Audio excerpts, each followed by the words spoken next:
Eye in the Sky is the Alan Parsons Project album many people know.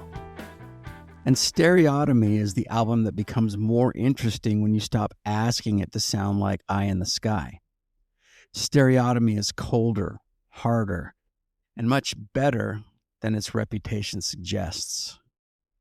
Hey everybody, and welcome back to Dave's Side One. I'm Dave, your host, who believes an album should be heard for what it is, not punished for what it refuses to repeat. Over here at Art of Listening Records, where every record has a story, and every story starts on Side One. Today we're talking about an Alan Parsons Project album that deserves a fresh hearing, Stereotomy. Not because it is secretly another Eye in the Sky, but because it's not trying to be. Now, I know we spend most of our time here in the 1970s on Dave's Side One, but I thought it important during this week of talking about underrated albums to celebrate one of the Alan Parsons Project records from the 1980s that really does deserve more love. The first thing you notice about Stereotomy is that it doesn't ease you into the experience. The title track is long, it's forceful, it feels mechanical. John Miles sings with a sense of pressure rather than reassurance. The synthesizers pulse, the guitars cut through the arrangement. The sound is polished, but it's not soft. This is not an album welcoming you into a comfortable room.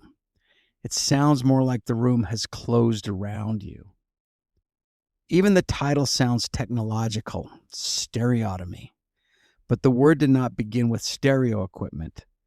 Eric Wolfson found it in Edgar Allan Poe's The Murders in the Rue Morgue. The official album history explains that the word became part of the inspiration behind the project, and that strange clinical word fits the record.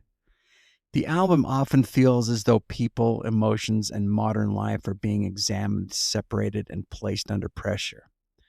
It's music about control that also sounds tightly controlled.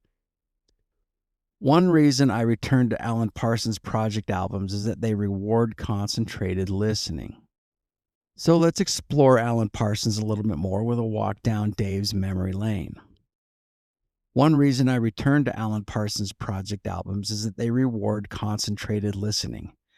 These are not records I want playing quietly while I'm doing 5 other things. I want to hear the placement of the instruments, the changes in texture, the way one singer leads into another. The moment where the arrangement opens up and the moments where it deliberately closes in. Stereotomy may not be the easiest Alan Parsons Project album to love immediately, but that difficulty is part of why it stays interesting. I first heard Stereotomy right after it was released, and at that time, I just couldn't get into it. But what I hear now is more maturity, more complexity, and more deliberate intent in the production and the performances of the Alan Parsons Project. Like many Alan Parsons Project albums, Stereotomy does not depend on one lead singer. John Miles drives the title track and In the Real World. Chris Rainbow sings Beaujolais. Gary Brooker brings his unmistakable voice to Limelight. And Graham Dye sings Light of the World. That changing cast gives the album a cinematic quality. The singer changes because the character changes, the mood changes, the perspective changes. Instead of one frontman guiding us through the record, Alan Parsons and Eric Wolfson select the voice that fits each scene. The title track establishes the record's entire world. It's dramatic, aggressive, and deliberately repetitive. It doesn't simply begin the album, it places you inside it. Beaujolais changes the mood without abandoning the album's strange atmosphere. Chris Rainbow gives it personality, but underneath the vocal is a tightly constructed arrangement. Limelight gives Gary Brooker room to bring gravity and experience to the album. The song feels reflective, but never sentimental. In the Real World may be one of the clearest expressions of the album's central tension. The title itself suggests a conflict between appearance, projection, and reality. Then there's Where's the Walrus, a long instrumental that gives the musicians and the production room to become the story. It was not included to provide a convenient radio moment. It exists to deepen the world of the album. The track list contains 9 pieces, including 2 instrumentals, Urbania and Where's the Walrus, plus the short instrumental Chinese Whispers. Stereotomy was the first Alan Parsons Project album recorded entirely digitally. That matters because the technology suits the material. The album sounds exact, controlled, separated, and sometimes almost clinical.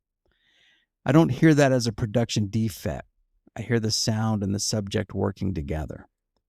An album about pressure and manipulation should not necessarily feel warm and relaxed. Now I understand why some listeners do not connect with this record. It can feel cold. The melodies may not arrive as quickly as they do on other Alan Parsons Project albums. The production can place distance between the listener and the emotion. But that does not mean the album failed. It means the album made specific choices. Stereotomy is not trying to comfort you. It's trying to create tension. And once I accepted that, I began hearing the album differently. The easiest mistake is to put this album beside Eye in the Sky and ask why it's not as warm, immediate, or familiar. But that question prevents Stereotomy from having its own identity. This album is sharper, more synthetic, more severe, and in its own way more daring. It deserves another listen. Not because it sounds like the Alan Parsons Project album you already love, but because it does not. So on today's Side 1 spin, I want you to play this album over and over again and ask yourself, what really is the most overlooked Alan Parsons Project album? Is it Stereotomy, or Pyramid, or Eve, or Vulture Culture, or another one? And what song from Stereotomy would you play for someone who has never heard the album? And then come back and tell me all about it in the comments. Well, that's it for today's Side 1. Thanks again for spending a little time with me. And please, keep that needle in the groove. We will talk to you tomorrow, where I'm going to make an argument that may sound impossible. I don't think Boston ever made a bad album. We'll talk to you tomorrow.